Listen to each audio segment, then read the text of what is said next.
One of Pope Francis's next travel destinations is Papua New Guinea. Pope Francis will visit Papua New Guinea from September 6 to 9. Daniel 8:25. And through his policy he shall cause craft to prosper in his head, and he shall magnify himself in his heart, and by peace shall destroy many. Shalom, brothers, shalom, sisters. Bishop Nathaniel here. Breaking news, public service announcement. The Pope is coming. The Pope is coming. Pope Francis is making an 11-day journey, the longest trip of his papacy date. He will be visiting Indonesia, Papua New Guinea, East Timor, and Singapore from September 2nd through the 13th. Now, I was just in Papua New Guinea, so all I can do is warn you, brothers and sisters in Papua New Guinea, regarding the Pope. Now, you may ask, what is the problem with the Pope? Well, let's go to 2 Thessalonians chapter 2. I'm going to read just verse 3 and 4. Let no man deceive you by any means, for that day, talking about the second coming of Christ, that day shall not come, except there come a falling away first. The 12 tribes of Israel will have to fall and go into captivity. Now, you may or may not notice, but in 1441, Pope Nicholas V instituted the papal bull allowing the transatlantic slave trade. They enacted Spain and Portugal to go forth first and conquer and enslave our people that were in Africa and on through the Americas with Pope Alexander VI. You can look up his papal bull called Dum Diversis. That was the Dum Diversis. Okay, so let's read it again, verse 3. Let no man deceive you by any means, for that day, referring to the second coming of Christ, shall not come, except there come a falling away first. The 12 tribes of Israel would have to fall and go into captivity. Now, what the Pope also did, remember, he enacted later on, after you had Spain and Portugal, you also had the Dutch, and you had the British, who went throughout Oceania, and they enslaved our people in Papua New Guinea. Australia followed suit as well. Okay, except there come a falling away first, and that man of sin be revealed, the son of perdition. The word perdition means hell, the son of hell. Now, although I'm saying the Pope, it goes for all white people, first and foremost. All of them, they work cohesively. The Pope is the false prophet mentioned in the Bible. He is also that man of sin. Okay, is he by himself? No. America works closely with them. Okay, G7 works closely with the Pope. Verse 4, who opposes and exalteth himself above all that is called God, or that is worshipped, so that he as God sitteth in the temple of God, showing himself that he is God. Now, how does that relate to the Pope? When you look up the terminology, Vicar of Christ, let's look it up.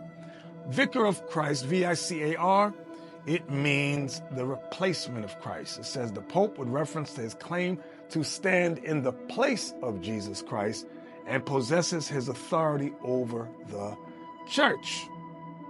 Why do Catholics call the Pope the Vicar of Christ? It says, again, the Pope stands in the place of Jesus himself as the Vicar of Christ on earth. Remember what verse 4 says, who opposes and exalts himself above all that is called God, or that is worshipped, so that he as God sitteth in the temple of God, showing himself that he is God. Watch this. Let's go to Daniel.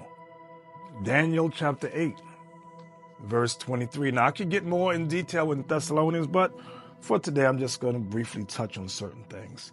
Daniel 8:23. And in the latter time of their kingdom is talking about the white man's kingdom, from Rome all the way up to the United States of America. And in the latter time of their kingdom, when the transgressors are come to the full, you see transgressions coming to the full now, a king of fierce countenance and understanding dark sentences shall stand up. Now, when you look at the Pope, he was just some time ago, he was at the World Economic Forum, and it reads, Pope Francis says peace calls for more than setting aside instruments of war. It demands addressing the injustices that are the root causes of conflict. Now, the Pope has been a root cause of all world conflicts, first and foremost, but he's not dealing with that.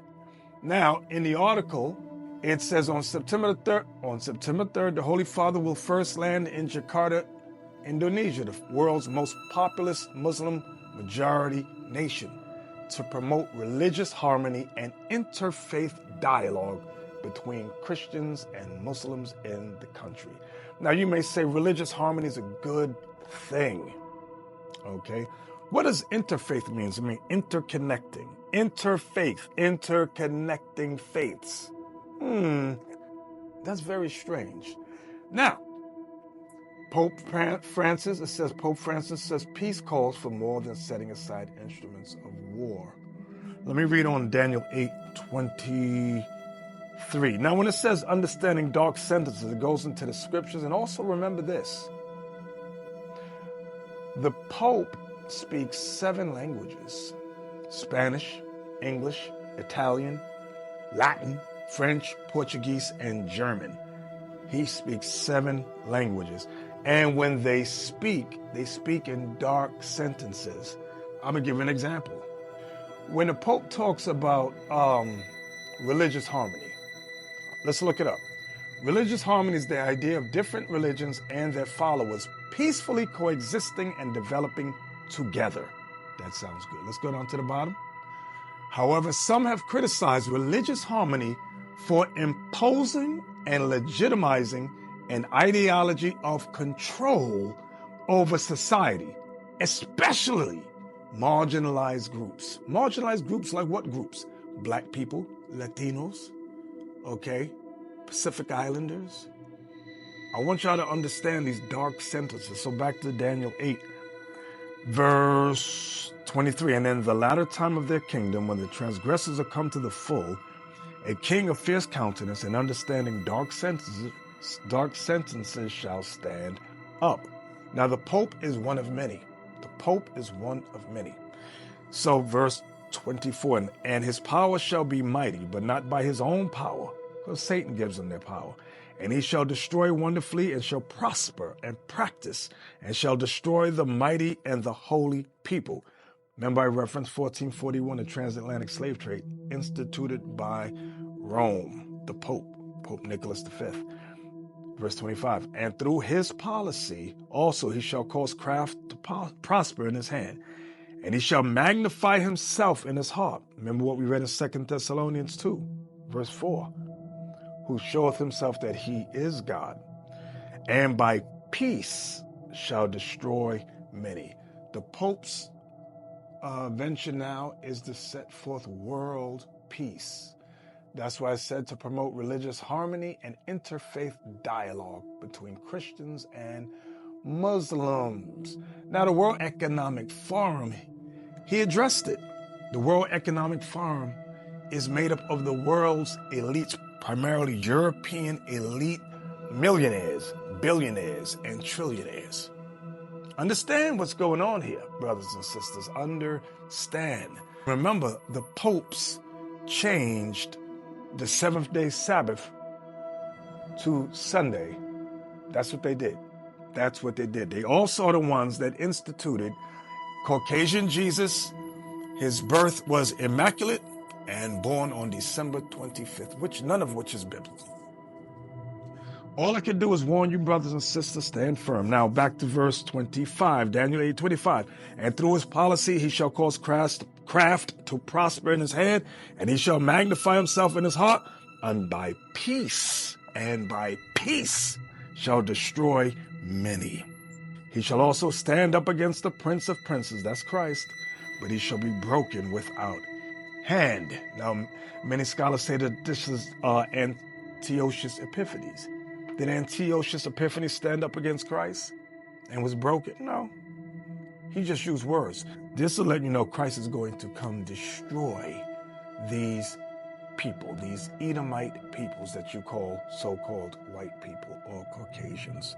So when it says he, it's not just one individual, it's talking about a group of men, a race of man. Okay? So, brothers and sisters, all I can do is warn you. And with that, I say, shalom.